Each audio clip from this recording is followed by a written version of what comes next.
여러분 안녕하세요. 오늘은 제4강 설교의 본문입니다. 설교에 있어서 가장 중요한 것은 설교자가 주어진 본문을 정확하게 이해하는 것입니다. 설교자는 먼저 본문을 선택한 후에 그 본문을 요약할 줄 알아야만 합니다. 우리가 성경 66권의 하나님 말씀을 계속 연구하고 그 본문을 정확하게 이해하고 그래서 정해진 본문을 우리가 잘 정리해서 전달하는 것, 그것이 굉장히 중요하죠. 오늘은 우리가 고린도서 15장 1절에서 8절 말씀, 고린도전서 15장은 부활장이라고 하죠. 그래서 1절에서 8절까지 말씀 본문으로 한번 살펴보도록 하겠습니다. 제가 봉독해 드리겠습니다. 형제들아, 내가 너희에게 전한 복음을 너희로 알게 하노니 이는 너희가 받은 것이요 또 그 가운데 선 것이라.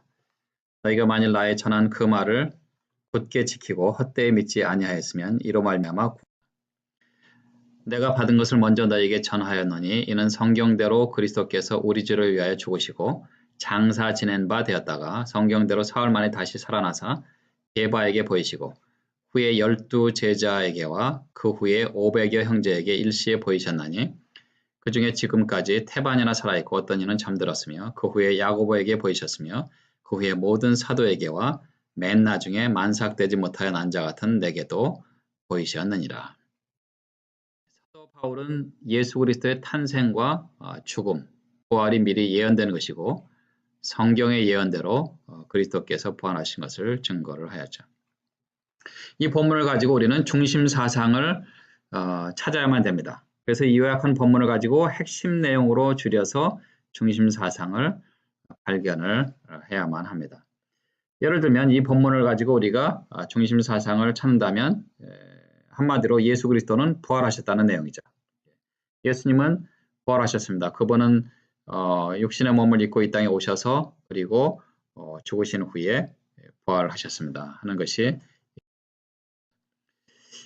바람직한 중심 사상은 첫 번째는 선명해야 됩니다. 그리고 가능한 한 가지만 언급하는 것이 좋습니다. 이 본문에서는 예수 그리스도가 부활하셨다라는 한 가지만 언급하는 것이 좋습니다. 그것을 가지고 나아가서 전도해야 됩니다. 선교해야 됩니다. 물론 그것이 굉장히 중요한 것이지만 여기서는 그 본문에서 다루고 있는 그 중심사상 하나만 언급하는 것이 좋습니다. 그 다음에 설교의 목적과 방향에 도움이 되는 중심사상이 되어야만 됩니다. 그리스도께서 부활하셨다는 사실에 중점적으로 그 방향이 되는 중심사상이 되어야만 됩니다. 세 번째는 중심사상이 설교의 전체 구성에 공헌할 수 있어야만 합니다. 이 본문에서도 그리스도의 부활은 미리 예언된 것입니다. 그것이 진행됐습니다. 그런 이 전체적인 내용이 설교 구성에 공헌이 돼야만 되는 것이죠. 그 다음에 중심사상을 한 문장으로 정리하면 빠른 이해를 돕습니다. 예를 들어서 앞에 말씀드린 대로 예수 그리스도는 부활하셨습니다. 이렇게 한 문장으로 정리하시면 좋습니다.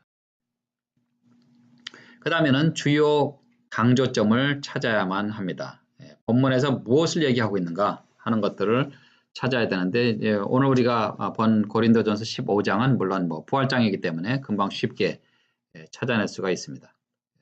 그러나 어떤 본문은 이 본문에서 하나님께서 무엇을 말씀하고 계시는지 좀 깊이 있게 또 심도 있게 연구하고 또 생각하고 묵상하고 그래야지만 찾아낼 수 있는 그런 것들이 있습니다.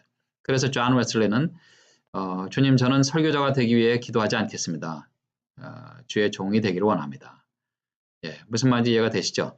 저는 그냥 그 말을 잘하고 달변인 그런 그 설교자라기보다도 하나님께서 말씀하신 그 말씀을 그대로 받아서 전달하는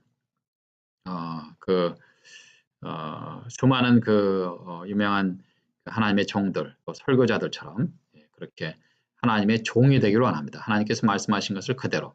종이라는 것은 주인이 시키는 대로 그대로 순종하고 해야 되는 거 아닙니까? 네.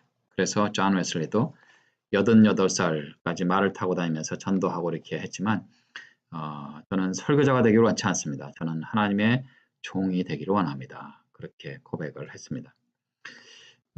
주요 강조점을 찾아내는 데 있어서 제가 좋아하는 구절 중에 하나가 바로 사도행전 9장 40절인데 이 본문 하나를 가지고도 우리는 설교 한 편을 만들어낼 수가 있습니다. 이 사도행전 9장 40절 말씀을 설교자의 눈으로 한번 보시면 좋겠습니다. 제가 먼저 한번 본문을 읽어드리겠습니다.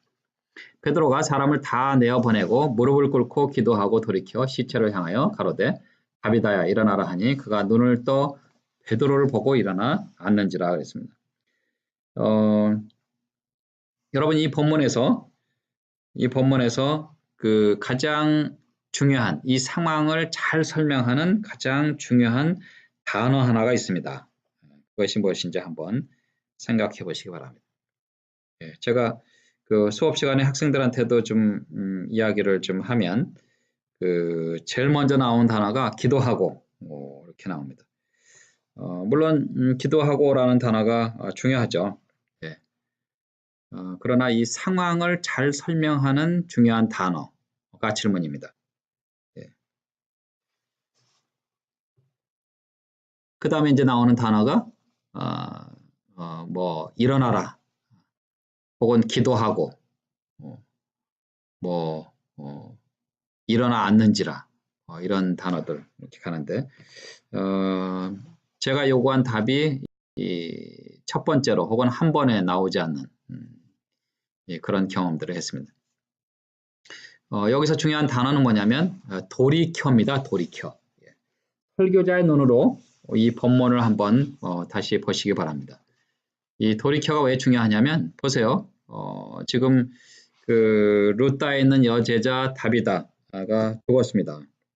그래서 그 요바에 있었던 베드로를 초청해서 베드로가 이제 이쪽으로 와서 보니까 도로가라고 하는 다비다 여제자가 죽었습니다.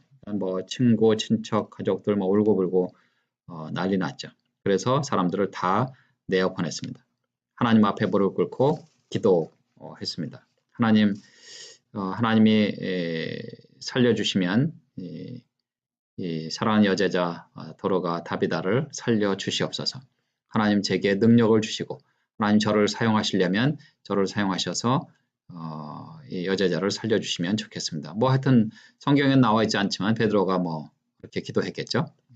그렇게 기도한 다음에 돌이켜 시체를 향하여 다비다야 일어나라 그렇게 외쳤습니다. 명령을 했습니다. 그러니까 베드로가 기도할 때는 시체를 봤어요, 안 봤어요? 안 봤죠. 어떻게 할 수 있습니까? 돌이켜라고 그랬잖아요. 그렇죠? 무릎을 꿇고 기도하고 하나님 앞에 간구한 다음에 그리고 돌이켜서 시체를 봤습니다.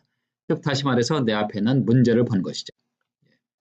사실 문제가 없는 사람이 누가 있습니까? 고난이 없는 사람이 누가 있어요? 어려움이 없는 사람이 누가 있어요? 이 땅에 한 사람도 온전하고 완벽한 사람이 없습니다. 만족하는 사람도 없고요. 그렇죠? 근데 내 앞에는 문제를 놓고 문제를 바라본 것이 아니라 베드로는 하나님을 바라본 것이죠. 하나님 앞에 무릎 꿇고 기도하고 그리고 나서 하나님의 능력을 받고 또 응답을 받고 그리고 돌이켜서 문제를 향해서 외쳤습니다. 문제야 더 이상 너는 문제가 아니다. 왜냐하면 전능하신 하나님이 나와 함께 하시고 전능하신 하나님이 나를 도와주시고 전능하신 하나님이 해결해 주시면 문제는 더 이상 문제가 아니다. 다비다야 일어나라. 그렇게 이제 문제를 향해서 외쳤죠. 그랬더니 하나님께서 다비다를 살려주셨습니다. 물론 베드로가 살린 거 아닙니다. 하나님이 살려주신 거죠. 그렇죠? 생명의 주관자가 되시는 분은 하나님이십니다. 그런데 누구를 통해서요? 베드로를 통해서 그렇게 역사를 이루신 것이죠. 그래서 우리가 이런 구절 하나만 보더라도 하나님께서 이 본문을 통해서 무엇을 말씀하시는가 하는 것을 우리가 찾아내야 되는 것. 그것이 바로 설교자의 사명이고 책임이고 의무입니다. 저는 이 본문을 연구하는 그 얘기를 할 때 이 스포츠 선수 혹은 예술인들의 노력을 종종 얘기를 하고는 합니다. 우리 골프 선수 중에 최경주 선수가 있지 않습니까? 예, PGA 투어에서 우승도 많이 했던 분인데, 이분은 골프 선수들 중에서 연습벌레로 정평에 나 있다고 합니다. 예, 많이 연습할 때는 하루에 한 4,000번 정도 스윙을 한다고 그러는데, 예, 저도 골프를 시작을 했지만, 우리 뭐 보통 사람들은 한 뭐 100번만 해도 뭐 허리가 막 뻐근하고, 예, 근육이 막 아프고 그렇습니다. 예, 물론 이분은 이제 뭐 프로 선수이기도 하고 또 오랫동안 했기 때문에 뭐 그렇게 해도 괜찮지만 예, 보통 사람들이 이렇게 하면 큰일 나죠. 양용은 씨가 이제 골프를 19살에 시작을 했다고 그래요. 그래서 낮에는 골프 연습장에서 알바를 했고, 그다음에 이제 밤에 다른 사람들 없을 때 혼자 독학으로 골프를 익혔는데 96년도에 그래서 프로 골프로 데뷔를 했고, 몇 년 전에 91차 PGA 투어에서 타이거 우즈를 이기고 우승을 했다고 합니다. 그래서 이분도 그만큼 연습을 많이 했고 노력을 많이 한 사람으로. 야구 선수 중에는 이승엽 선수, 지금은 은퇴했죠. 예, 이 현역 시절에 하루에 한 800번 이상 스윙을 했다고 그러고요. 박지성 축구 선수는 현역 때 8시간에 약 10,000번 정도를 스트로크를 했다고 그래요. 예. 이봉주 씨는 그 마라톤 현역 시절에 마라톤이 42.195km를 달리는 거 아닙니까? 매일 한 50km를 달리면서 연습을 했다고 합니다. 발레리나 중에서는 강수진 씨가 연습을 얼마나 많이 하는지 연습벌레라고 합니다. 예, 그래서 많이 할 때는 하루에 그 신발을 10개 이상을 갈아 신는다고 합니다. 얼마나 연습을 했으면 그게 막 닳아 없어지고 뚫어지고 뭐 이렇게. 그래서 우리가 쓴 그 어록 중에 이런 글이 있어서 제가 한번 올려봤습니다. 한번 읽어드리겠습니다. 아침에 눈을 뜨면 늘 어딘가가 아프고 아프지 않은 날은 내가 연습을 게을리 했구나 하고 반성하게 됩니다. 몸이 피곤한 날 도저히 못할 것 같다는 생각이 들다가도 일단 토슈즈를 신고 연습실에 서면 말할 수 없이 행복했습니다. 저는 발레를 하면서 경쟁자를 생각한 적도 어떤 목표를 가져본 적도 사실 없습니다. 모든 작품, 모든 동작, 모든 연습에 그저 최선을 다했을 전 발레 테크닉은 두 번째 문제라고 생각합니다. 가장 중요한 것은 자기 자신과의 싸움에서 지지 않는 인내심을 기르는 것이라고 생각합니다. 예술가의 길을 간다는 것, 특히 발레를 한다는 것은 날마다 죽음의 고통과 부활의 기쁨을 동시에 경험해야 하는 특별한 삶을 선택한다는 것을 의미한다고 생각합니다. 와, 대단합니다. 그렇죠? 발레리나의 길은 아픔을 일상으로 끼워안아야 하고 개인의 사사로운 욕망과는 거리를 두어야 하는 고단하고 어려운 길입니다. 그 길을 견디게 한 것은 발레에 대한, 예술에 대한 사랑입니다. 저는 살면서 단 한 번도 다른 삶을 동경해 본 적이 없습니다. 발레에 인생을 바쳤고 지금까지 최선을 다해 발레를 해왔고 그래서 내 삶에 후회는 없습니다. 와, 우리 설교자들이 이런 마음으로 설교를 준비하면 너무 좋을 것 같아요. 그렇죠? 예, 본문을 가지고 조지 캠벨 모간 목사님처럼 50번 이상 묵상하고 또 생각하고 암송하고 그렇게 해서 정말 그 하나님의 종으로서 설교자로서 하나님이 주신 말씀을 정말 그 깊이 있게 하나님의 뜻을 발견하고 또 내게 맡겨진 양들에게 잘 증거하면 얼마나 좋겠습니까? 강수진 씨 연습을 너무나 많이 해서 남편이 독일 분이시죠. 예, 그 남편이 우연히 아내 그 발을 사진 찍어서 SNS에 올린 것이 그게 이렇게 돌아다닙니다. 양쪽 발 다 있는데 제가 그냥 한쪽 발만 이렇게 한번 보여드렸습니다. 뭐 굳은 살이 뭐 여기저기 발레가 이렇게 딱 서는 거 아닙니까? 그랬더니 이런 굳은 살들이 여자 발가락이 엄지 발가락이 이건 뭐 그 발가락이 아닐 정도로 그렇게 얼마나 연습을 했으면 발가락이 이렇게 됐을까 생각이 듭니다. 우리가 고린도전서 15장 1절에서 8절 말씀을 본문으로 했는데요. 이것을 이제 그 중심 사상을 찾아내고 그리고 이 본문을 가지고 이 구절 구절마다 이것을 우리가 한 문장으로 이렇게 정리를 한번 해보면 좋을 것 같습니다. 여러분 혹시 그 귀납법적 성경 공부를 하셨는지 모르겠어요. 혹시 아직도 안 하신 분들은 반드시 속히 귀납법적 성경 공부를 한번 배우시기 바랍니다. 예, 그러면은 관찰하는 눈이 생기고 또 그것을 해석하고 또 정리하는 그런 습관이 생깁니다. 1절부터 보시면 형제들아 내가 너에게 전한 복음을 너희로 알게 하노니 이는 너희가 받은 것이요 또 그 가운데 선 것이다. 이건 무슨 말이에요? 나는 너희에게 복음을 전하였다 하는 그런 내용이죠. 그렇죠? 그 다음에 2절에서는 너희가 만일 나의 전한 그 말을 굳게 지키고 헛되이 믿지 아니하였으면 이로 말미암아 구원을 얻으리라. 그래서 이것을 한 문장으로 또 정리하시면 복음을 받아들이면 여러분들은 구원을 얻습니다 하는 그런 내용이죠. 3절은요. 내가 받은 것을 먼저 너에게 전하였노니 이는 성경대로 그리스도께서 우리 죄를 위하여 죽으시고 그랬습니다. 내가 너희보다 먼저 복음을 받아들였다 하는 그런 얘기죠. 그 다음에 그리스도께서 성경의 예언대로 우리 죄를 위해서 죽으셨다 하는 그런 내용이죠. 그 다음에 4절에서는 장사 지낸 바 되었다가 성경대로 사흘 만에 다시 살아나사 그랬습니다. 그리스도께서 성경의 예언대로 장사 되셨다가 또 예언대로 부활하셨다 하는 그런 내용을 이렇게 그 문장으로 정리를 하시면 좋겠습니다. 그리고 이제 5절부터 8절까지는 베드로와 수많은 제자들에게 예수님께서 부활하신 후에 자신을 드러내 주셨다 하는 그런 내용이죠. 그래서 그리스도께서 부활하신 후에 베드로와 수많은 제자들에게 자신을 나타내셨다 하는 그런 내용입니다. 이것을 이제 이렇게 문장으로 좀 정리를 해 놓으시면 보기도 좋고 그 다음에 나중에 이제 대지를 만드실 때 여기서 대지를 내가 2개를 할 건지 3개를 할 건지 혹은 뭐 4개를 할 건지 일반적으로 한 3개 정도를 대지로 만들지 않습니까? 그러나 반드시 3개를 꼭 해야 되는 법은 없습니다. 본문에서 4개 혹은 5개의 내용을 그 대지로 할 수 있는 그런 내용이 있다면 뭐 4개도 좋고 5개도 좋고 그렇게 또 하시면 좋겠습니다. 그 다음에는 이제 그 위에 그 3가지가 준비되었으면 그 다음 설교의 주제를 만들어야 됩니다. 이 주제를 만들 때 기억해야 될 것은 본문의 핵심 내용을 가능하면 현재 시제로 표현하는 것이 좋습니다. 그러면서 이제 예를 들면 또 다시 고린도서 15장 1절에서 8절 말씀을 이 주제를 정한다면 그리고 그것을 현재 시제로 정리를 한다면 한 문장으로 예수는 성경의 예언대로 부활하셨다. 이렇게 정리를 할 수가 있겠죠.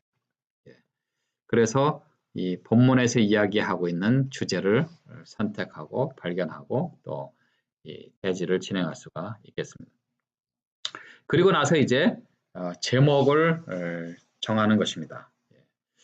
제목을 정하는데 이 설교학자들도 일반적으로 제목을 가장 나중에 정하라고 이렇게 말합니다. 제가 지난 시간에도 말씀드린 것 같은데 본문 내용을 가장 잘 설명할 수 있는 내용을 가지고 그것을 제목으로 선정하는 거죠. 오늘 본문에서도 만약에 고린도서 15장 1절에서 8절 말씀을 가지고 대지를 다 정했다면 그러면 이 본문에 맞는 가장 좋은 제목이 무엇인가 하는 것들을 이제 정하시면 좋죠.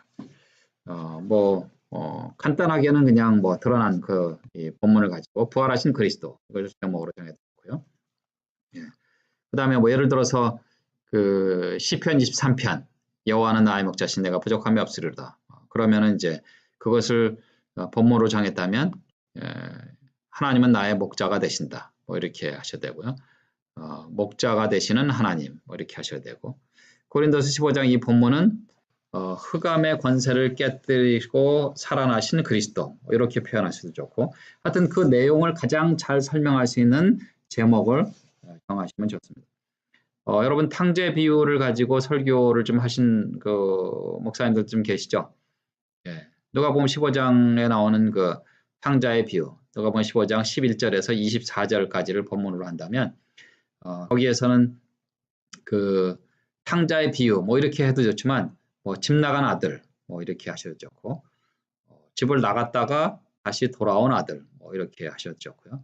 그냥 제가 그냥 생각난으로 그렇게 말씀드린 거고요. 그거 이제 잘 좀 정리하시고 좀 세련된 표현으로 하시면 좋죠.